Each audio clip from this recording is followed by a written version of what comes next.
Hello chess fans, today I wanted to go over an opening that I used to play, which is the Caro-Kann. Now white has 6 distinct options against the Caro-Kann, so let's start with the least popular first, which is to go knight f3 and after d5 play knight c3.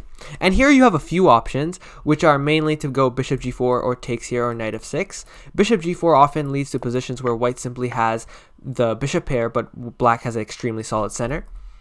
D takes, which is the other move, often leads to positions that are similar to d takes in other variations, which we will go over.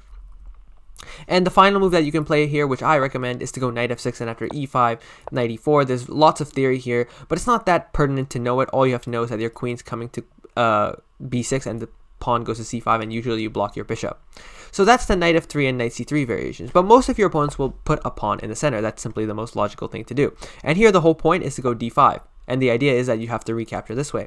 So here white has around 4 different options, one being a transposition. So let's first off start with the exchange variation, which goes after e takes and c takes. And here white has 2 options within this. The most common option is to play the Panov attack after c4. But here we get a classic IQP after something like knight f3. And this is just a sample line of what might happen. These types of positions look like IQPs. And if you want further information on this, you can check out my video on a hyper-aggressive repertoire. Next, white can play the move bishop d3, which is a much more natural move, just looking to develop. And here, you can again check the cards for that video, because I have a special recommendation in that video that is very good. But here I'm just going to show you the main line, which goes after knight c, c3, knight f6, bishop f4, bishop g4, and queen b3. And this position is considered to be around equal because black has got their bishop out. And after queen c8, black just has a bad queen, white has a better queen, but the structure is generally better for black because they have 2 center pawns and white only has 1. So this position is either equal or slightly better for black. So f3 is the next move. And here, you would think f3 is a bad move because usually you don't want to play f3, but here it defends the pawn and there's no queen h4 check because we don't have that open yet. So we should open that by playing e6, and now we're threatening takes, and a fork, and so white defends that fork, and so we renew the threat on the fork, and then white defends the fork again with after queen h4 they would have bishop g3. So here we can't do that, and after knight e7 the position is considered to be slightly better for black, I would say, with the win rates being much better for black, but the position is considered equal because there's a lot of pressure on white center with c5, knight c6 coming, castle queenside, nice bishop here, and this position is considered very pleasant for the black pieces. The next move that they can play is knight c3. So after knight c3, you pretty much only have one option, which is to take here. And after takes here, they have 3 different options as black. The first option is knight d7.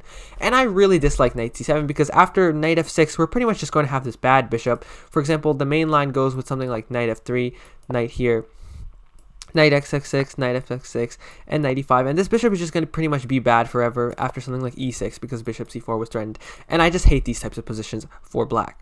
The next option is to go knight f6, and after knight takes, you can either take this way or this way, but this way is considered very modern treatment of the position. And this type of position looks unpleasant, but is actually highly venomous for black with ideas like this, with maneuvering the knight to d5 and f4, and it's more good than it seems. So the final option that black has is bishop f5, which is considered the main line. And here I'm just going to briefly look at the main line, which goes after knight g3, attacking the bishop, bishop g6. This is something every chess player should know. h4, threatening to trap the bishop with h5, h6, defending this bishop because now we have escape square. Knight f3, threatening knight e5 to attack the bishop, making it move, and then they would lose the game. So we have to go knight d7, defending that square, h5, attacking our bishop again, we go back, bishop d3. So now they trade the bishop that we've moved 1, 2, 3, 4 times. So that seemingly is good, but after e6, black's position is very solid. White is a little bit overcommitted, and often the plans are white will move this bishop either to d2 or f4, castle queenside, play knight e4, push the pawn, and black will often either go with castle's kingside and attack white as well, or black can sort of be more mature here and go with queen c7, castle queenside, and try to play around the weakness, and that often is very pleasant for the black pieces. So finally, let's look at the most common move, which is e5 after d5, and this is considered the ultimate test of the Caro-Kann and the most important thing to know. You will see this most of the time. So here you have 2 moves. Now the move I recommended last time is to go c5, and after d takes c5, e6, this position is slightly pleasant for white because white simply has more space, but white pretty much has to know a few moves here. Either the only moves that really give advantage are a3 and bishop e3, and bishop e3 barely gives an advantage. I would say knight f3 also kind of gives the advantage if you play a3 later. The reason we play a3 is that after bishop b5 we eventually get a tempo with b4, and we also cover any nasty ideas like queen a5 and that kind of stuff. So here after a3, black is slightly worse after bishop c5, and here white has a lot of moves like b4. The bishop comes here, the bishop comes here. They have nice bishops. So instead of that, you can also play bishop f5, which is also another great move.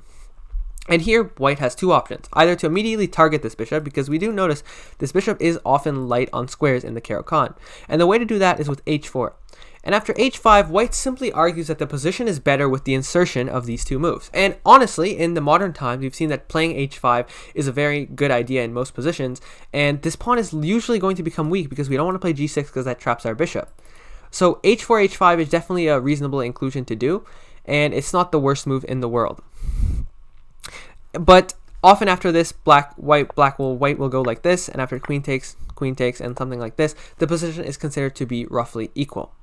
So instead of that, a more calm approach is a short variation, which goes after knight f3, e6, bishop e2, bishop knight d7, something like this. And here black's just developing their pieces, white's developing their pieces nicely. We have a harmonious position for both players, and the position is slightly better for white because they control a little more space. So that's the end of today's video, guys. A brief overview of the Caro-Kann. I tried to make this as quick as possible, so maybe slow down the video if you didn't get everything, or go back over the parts that you don't understand, and I will see you guys in the next one. Be sure to leave your recommendations in the comments down below.